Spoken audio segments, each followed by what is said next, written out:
do verso 3 ao 5, diz assim, olha aqui, ó, nós mudamos aí para a parte, para a parte 4, estudando o livro de Jó, tá? Parte 4. Vamos aqui, Isaías 53, você pega a última fala do irmão Paulo para você entender. Diz aqui, Isaías 53, 3, diz assim, olha o que diz acerca do filho, olha, ele era desprezado, o mais rejeitado entre os homens de dores, ó, falando de sofrimento, homem de sofrimento, experimentado nos sofrimentos, olha só, já estava profetizado, e com os que como um dos que os homens escondia o rosto, era desprezado e não fizemos dele caso algum. Não foi isso que aconteceu com Jó? Foi desprezado pelos amigos, por todos, quando perdeu sua riqueza? Olha a imagem de Jó na figura do filho. Sofrimento, desprezo dos seus amigos, de todos. E diz aqui no verso 4, olha o que aconteceu. Ele verdadeiramente tomou sobre si as nossas enfermidades. Jó também ficou enfermo, né? E as nossas dores levou sobre si. E nós reputávamos por aflito, ferido de Deus e oprimido. Mas ele foi ferido por causa das nossas transgressões e moído pelas nossas iniquidades. Já era propósito, provação. Propósito, era uma provação para propósito. O castigo que nos traz a paz estava sobre ele. Tá vendo? O sofrimento que nos traz a paz estava sobre ele. E pelas suas pisaduras, pelos seus sofrimentos, fomos sarados. Oh, abençoados. E como é que se pode ensinar que ali não era um ser que estava tentando Jesus? Agora vamos entender aqui. Vamos entender aos irmãos aí que não compreendem a palavra. Vamos entender o seguinte, amados. Deus permitiu todo o mal na vida de Jó para mostrar para ele que ele era muito maior do que todos os problemas, pobreza, doença, perda ou sofrimento. Jó 3:25. O próprio no livro do próprio Jó diz aqui, ó, Jó 3:25. Porque naquilo que temia me sobreveio, o que receava me aconteceu. Ele temia, mas ele não tinha uma confiança no seu Deus. Ele não tinha uma confiança de que Deus era sobre tudo. Ele sabia que Deus era soberano, mas não de uma forma real. Nunca estive tranquilo. Olha só o que ele diz, verso 26. Nem sosseguei, nem repousei, mas veio sobre mim a perturbação. Jó 3, 25, 26. Agora,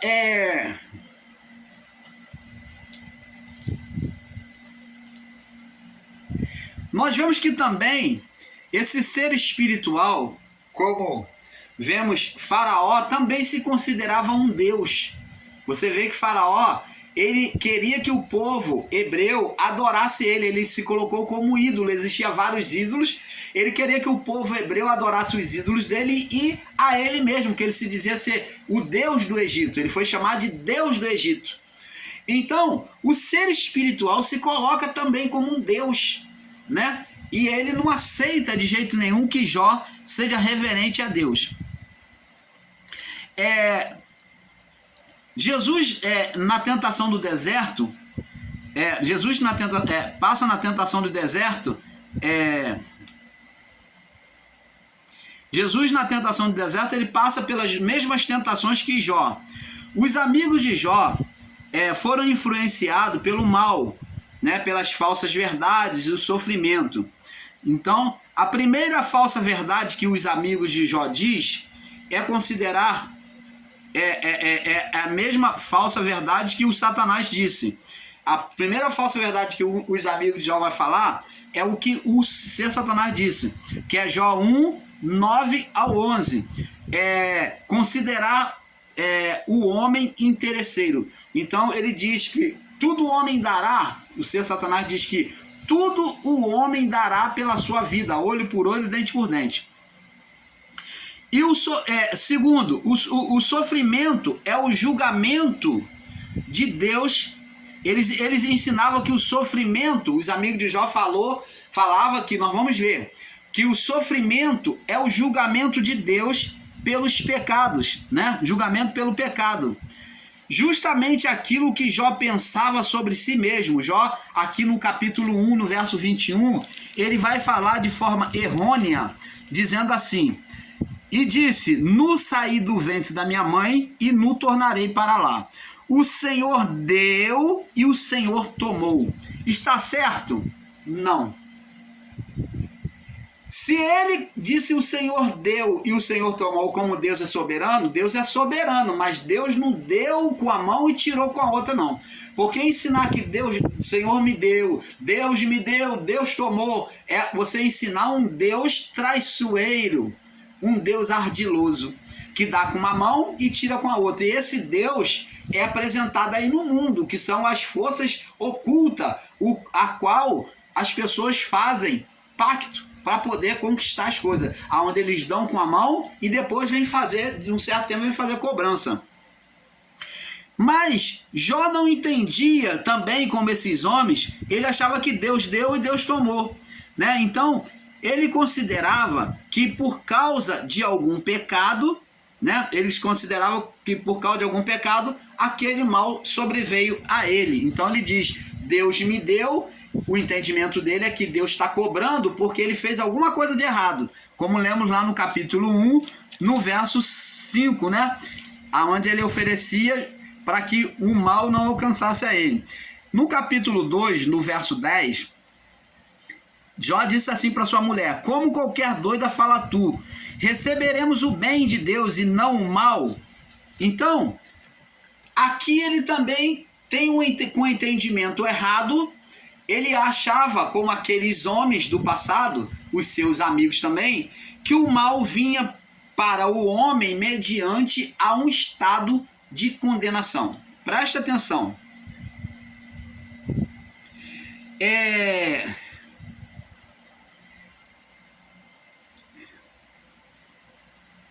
Então, os amigos de Jó atribuíam o pecado a Jó por quê? Porque eles consideravam como o entendimento de Jó, que o mal alcançava o homem por causa de um pecado.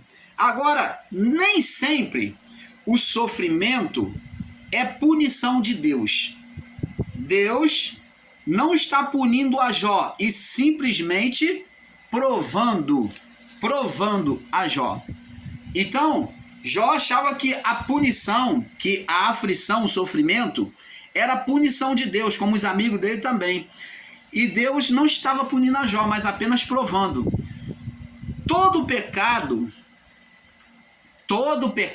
entenda bem, todo pecado humano, como já no passado, gerava sofrimento, como gera sofrimento no homem. Todo pecado, todo ato de carnalidade humana vai gerar sofrimento para o homem. Mas nem todo sofrimento é gerado pelo pecado. Você entendeu? Todo pecado gera sofrimento, mas nem todo sofrimento é gerado pelo pecado. Porque se você ensinar de forma literalizada, como muitos estão ensinando por aí, você vai atribuir pecado a Jó, e Jó não cometeu pecado. Então, se Jó cometeu pecado, se ele estava sofrendo por causa de um pecado, então Deus é mentiroso, porque por 2 vezes testemunhou diante do ser Satanás que Jó era íntegro, reto. Se ele era íntegro, integridade é estar perfeito diante de Deus, estar sem condenação. Íntegro, reto, o caminho dele era reto, íntegro, reto, temente a Deus, né? Tinha respeito para com Deus, para com as leis de Deus, e que se desviava daquilo que é mal. Ele buscava sempre não cair, não cometer o mal contra Deus. Então, por 2 vezes, Deus testemunhou de Jó. E como é que o sofrimento era por causa do pecado de Jó? Todo pecado gera sofrimento. Todo pecado gera o sofrimento no homem. Como gerava, ainda gera. Todo pecado vai gerar a sua consequência, porque o próprio Paulo diz, porque o salário do pecado, já dizia antes, é a morte. Era a morte espiritual, que também trouxe a morte física. O salário do pecado é a morte, mas o dom gratuito de Deus é a vida eterna. Então Deus quer dar sempre a vida eterna. Deus quer dar sempre a bênção, o reino de Deus que é manifestado na vida do homem. Mas o salário do pecado gera a morte. Agora, então todo pecado gera sofrimento, mas nem todo sofrimento é gerado por um pecado. Ensinar que a pessoa está sofrendo porque a fulano está em pecado, porque fulano pecou, como os amigos de Jó, como o próprio Jó tinha um entendimento errado, que estava nesse estado porque ele cometeu algum mal diante de Deus, isso é entendimento equivocado, isso é um erro, isso é uma literalização de entendimento, que veio desde Adão, no ato da condenação. Ouvi a tua voz soar no jardim, tive medo e me escondi, temi porque estava nu. Você está vendo?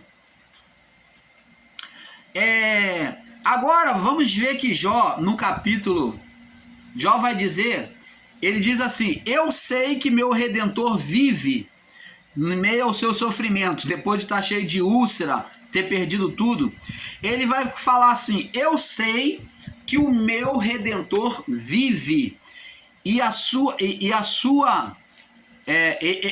eu sei que o meu Redentor vive. Então Jó agora vai mostrar a sua fé, né? Como a própria palavra diz que o justo viverá pela fé. Mesmo em meio ao sofrimento, quando Jó confessa, eu sei que o meu Redentor vive, ele está mostrando que a fé dele continua no Criador, que ele não arredou a fé do Criador. Então, abençoados, é isso que temos que entender. Jesus, como Jó, Jesus era um homem íntegro, reto, né? Ele teve aqui, homem íntegro, e ele passou pela mesma aflição. Mateus 3, 17, Lucas 9, né? Passa pela aflição. Vamos ver aqui no livro de Lucas, capítulo 9. Lucas, capítulo 9. Lucas, capítulo 9. No verso 35. Lucas 9, verso 35. Olha só o que diz acerca do filho, ó. A mesma palavra que saiu lá do batismo, quando ele saiu da água, diz aqui, ó.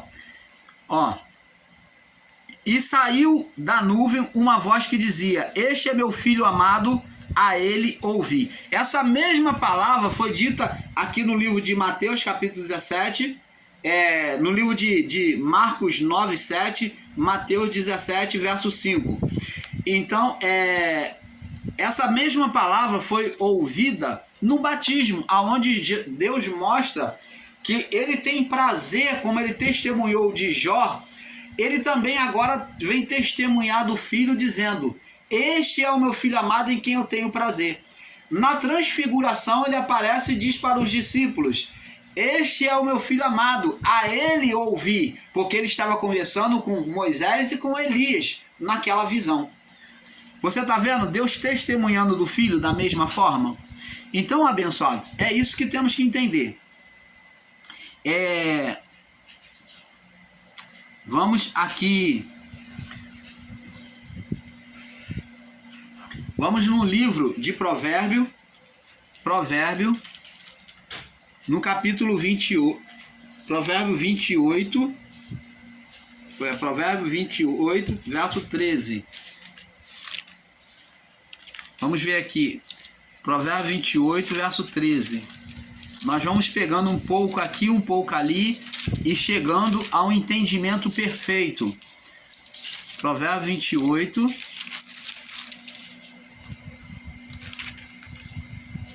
no verso 13. Diz aqui, o que encobre as transgressões nunca prosperará, mas o que confessa e deixa alcançará misericórdia. Então, os amigos de Jó, eles levam a Jó a fazer uma confissão de pecado. Principalmente Zofar, ele faz, e Bildade, então eles falam: confessa o seu pecado, Jó, para que você saia dessa situação. Então eles acham que com Jó confessando os pecados iria mudar. Então eles atribuem pecado a Jó. O entendimento do povo naquela época é que todo sofrimento era causado por algum pecado, principalmente os sofrimentos que não cessavam. Êxodo, vamos lá, Êxodo capítulo 20, Êxodo 20,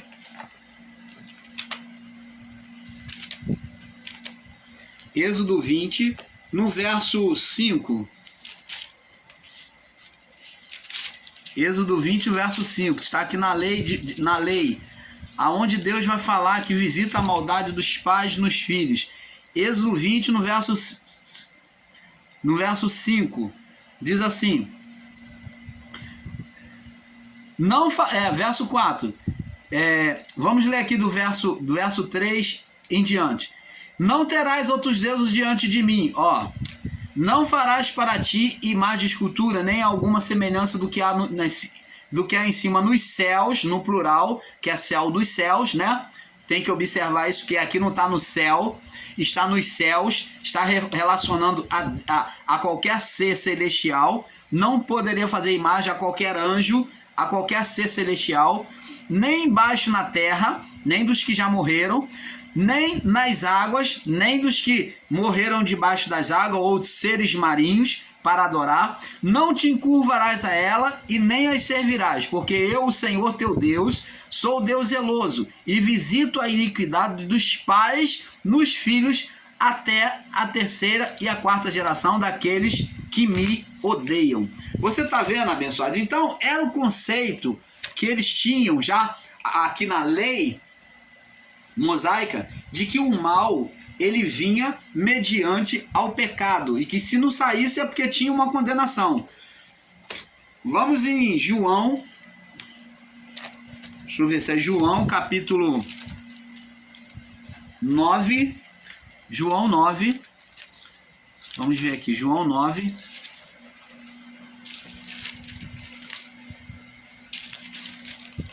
João 9, no verso do 1 ao 14.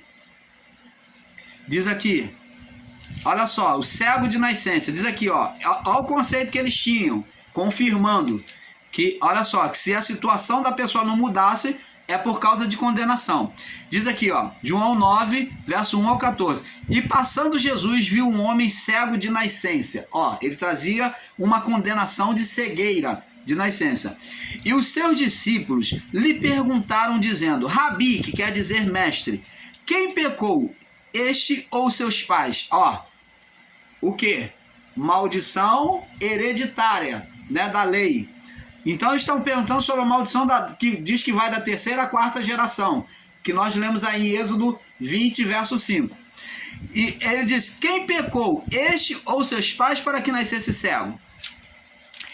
E Jesus respondeu: nem ele pecou e nem os seus pais, mas foi assim para que se manifestasse nele as obras de Deus. Você está vendo aqui o literalismo que eles tomaram mediante ao que eles entendiam da lei, pegando a palavra e aplicando de forma literal. E Jesus falou: nem ele pecou, nem seus pais, mas isto aconteceu com ele para que se manifeste nele as obras de Deus. Convém que se faça, então vamos entender aqui que nem Jó pecou e nem havia nenhuma condenação em Jó, mas Deus permitiu para manifestar em Jó o quê? As obras de Deus, ou a glória de Deus. O mesmo que aconteceu. Vamos repetir o verso 3. E nem ele pecou, e nem os seus pais. O mal veio sobre aquele cego, aquela cegueira veio sobre aquele homem, mas foi assim para que se manifestasse nele as obras de Deus. Então, o porquê que veio sobre Jó aquela tentação? Por quê? para se manifestar nele a glória de Deus. Por que que veio sobre Jesus a tentação no deserto? Para se manifestar nele a glória de Deus. Oh, abençoado! Então, como ensinamos, todo pecado gera sofrimento. Todo pecado gera sofrimento. Mas nem todo sofrimento era gerado por um pecado. Você está entendendo? Jesus acabou de dizer aqui, ó. Nem ele pecou, nem seus pais. Mas foi assim para que se manifestasse nele as obras de Deus. Convém que eu faça as obras daquele que me enviou enquanto é dia. A noite vem, quando ninguém se pode trabalhar. Eis que estou no mundo, sou a luz do mundo. Então, você pode... Ele dito aqui, ó. No verso 6. Tendo dito isso, cuspiu na terra, com a sua saliva fez lodo e untou os olhos, com o lodo, os olhos do cego. E disse, vai, lava-te no tanque de Siloé, que significa enviado. E foi, pois, e lavou-se, e voltou vendo. Então, os vizinhos daqueles que antes tinha visto que era cego, dizia, não é este aquele que estava sentado e mendigava? Uns dizia, é este, e outros, parece com ele. E ele dizia, sou eu. Diziam-lhe, pois, como te abriram os olhos? E ele respondeu e disse, o homem que ele não conhecia, ó, ele não viu Jesus, mas ele obedeceu à voz, ó, o homem disse, ó, o homem, e respondeu e disse, o homem chamado Jesus, ó, que ele não viu, mas ele não conhecia Jesus, fez lodo e untou os meus olhos e disse, vai ao tanque de Siloé e lava-te. Então lavei e vi. E disseram-lhe, pois, onde está ele? E ele respondeu, não sei. Não sei. Então ele nem conhecia Jesus de forma visual, mas ele creu no seu coração mediante a fé. Ele foi curado. Você está vendo? Oh, abençoado, literalismo só traz confusão. Atribuir e dizer que o mal veio até Jó por causa de pecado, de condenação, não tem isso. O próprio Deus testemunhou sobre a vida de Jó. Oh, abençoados. Existem tantos irmãos abençoados aí. Agora, temos que entender, abençoados, que o sofrimento faz parte da vida do homem. É pelo sofrimento, é pelas tentações que nós somos aprovados. Porque junto com as tentações vem a provação. Então, junto com a provação, é porque nós estamos sendo tentados. Então, é permissividade. Então, junto com a aprovação, vem a aprovação de Deus. Então, vamos ver isso aqui, que Paulo também, vamos mostrar que Paulo, ele se mostrou tentado também. Ele foi provado. Paulo, Tessalonicenses, 1 Tessalonicenses 53,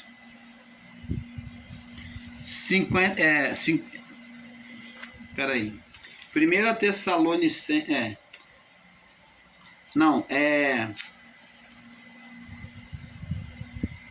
Isaías 53, do 3 ao 5 nós já lemos. Vamos ler lá no livro de Romanos, Paulo dizendo aqui no livro de Romanos, depois a gente vai para Tessalônica. Romanos, Paulo falando aqui sobre as tentações. Olha, Romanos 8, no verso 18, olha o que Paulo diz aqui, ó.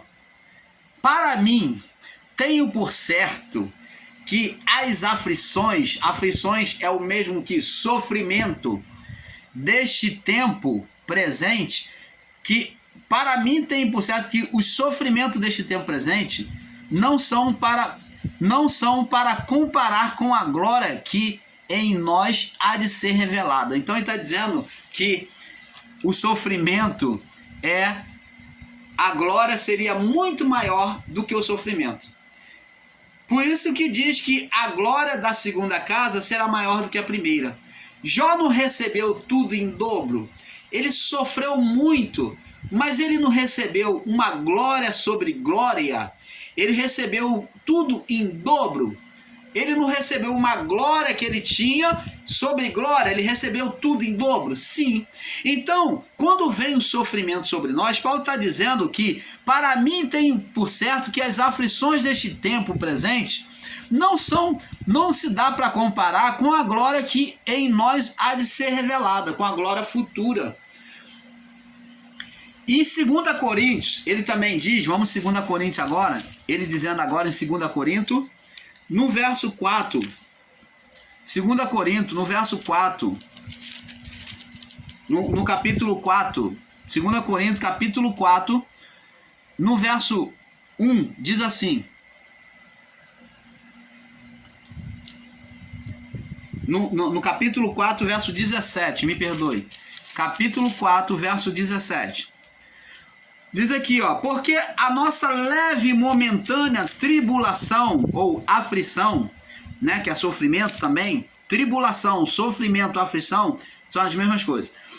Porque a nossa leve e momentânea, o nosso leve e momentâneo sofrimento ou tribulação, produz para nós um peso eterno de glória muito excelente. Ah, que maravilha! Ele então repete a mesma palavra de Romanos 8:18. Vamos no livro de Hebreus, capítulo 2, Hebreus 2, no verso 18 também. Diz aqui, ó. Olha o que diz aqui, ó. Naquilo que ele mesmo foi tentado, ou foi afligido, ou teve sofrimento, padeceu, ele morreu, pode socorrer os que são tentados. Pode socorrer os que são tentados. Então, a palavra de Deus diz que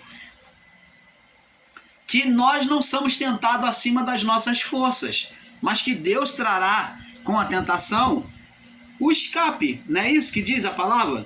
2 Timóteo, nós estamos passeando na Bíblia, 2 Timóteo, isso é muito bom, 2 Timóteo, capítulo 3. Paulo escrevendo a Timóteo, capítulo 3, no verso 10 e 11. Diz assim: e também estes sejam primeiros provados, depois sirvam, se forem irrepreensíveis.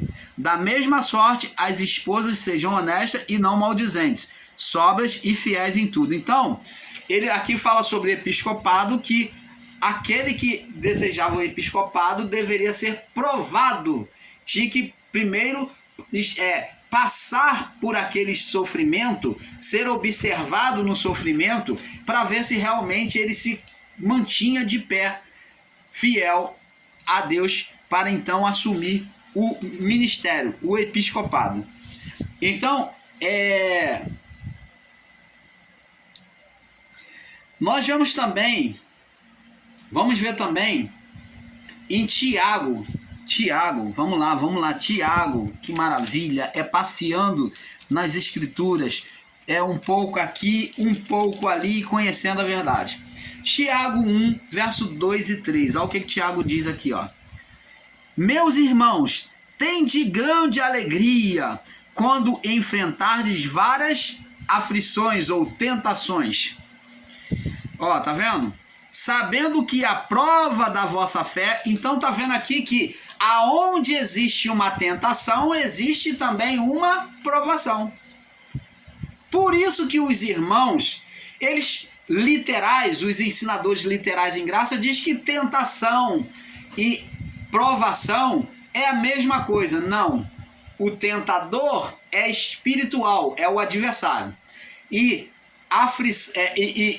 provação é Deus presente se manifestando, aferindo a nossa fé. Deus observando o nosso comportamento. E diz aqui, ó. Meus irmãos, tende grande alegria quando enfrentardes várias tentações. Então, se tem uma tentação, uma aflição, uma tribulação, também vai ter a presença de Deus. Deus vai estar ali no sofrimento do homem, sempre. Em toda tentação, Deus está ali. Por isso que Jesus ensinou lá e diz assim, ó: não nos deixe cair em tentação, pedindo ajuda, a intervenção de Deus para o quê? Não nos deixe o quê? Cair em tentação. Está dizendo para pecar? Não. Eles fazem uma interpretação literal, mas aqui não está dizendo para não me deixe pecar, não. Mas aqui está dizendo, quando Jesus ensina a oração do Pai Nosso, está dizendo para não deixar cair em tentação, para não o quê? Ser vencido pela tentação. Cair é ser vencido na tentação, na aflição. É ceder àquela aflição. É sair da presença de Deus, desobedecer a Deus. Então, cair na tentação é se deixar ser levado e perder o controle, perder a fé em Deus. Isso que é cair, é sair da fé, abandonar a fé, abandonar a fé que Jó disse: eu sei que meu Redentor vive. Ele permaneceu na fé. O justo viverá pela fé. Então, o justo, ele diz, e se retroceder, se ele voltar atrás, a minha alma não terá prazer nele. Jó voltou atrás? Não. Ele não retrocedeu. Passou a tentação até o fim. É isso que temos que entender, abençoado. Então diz aqui, ó, meus irmãos, diz aqui: meus irmãos, tende grande alegria quando passarem várias tentações, sabendo que a prova da vossa fé opera a paciência. Vê que aqui, ó, está ligado à paciência de Jó. A prova da vossa fé opera, faz você ser mais paciente. A paciência é que mostra a força do homem, a resistência. Ou aqui a palavra paciência pode ser trocada e interpretada como resistência às oposições do inimigo e da vida. Agora vemos também em 1 Pedro, nós já vamos pular para o próximo vídeo, mas vamos agora, 1 Pedro, capítulo 5, que maravilha, né? Que maravilha é termos os nossos olhos espirituais abertos e entender a palavra de forma perfeita. 1 Pedro, capítulo 5, diz aqui, ó, no verso 8 e 9, diz aqui, ó, Pedro diz: sede sóbrio, estai atento, vigiai, porque o diabo, que é o ser espiritual atuando na carne, vosso adversário, que atua na carne, anda em derredor, na carne do homem, bramando como leão, buscando a quem possa tragar. Ele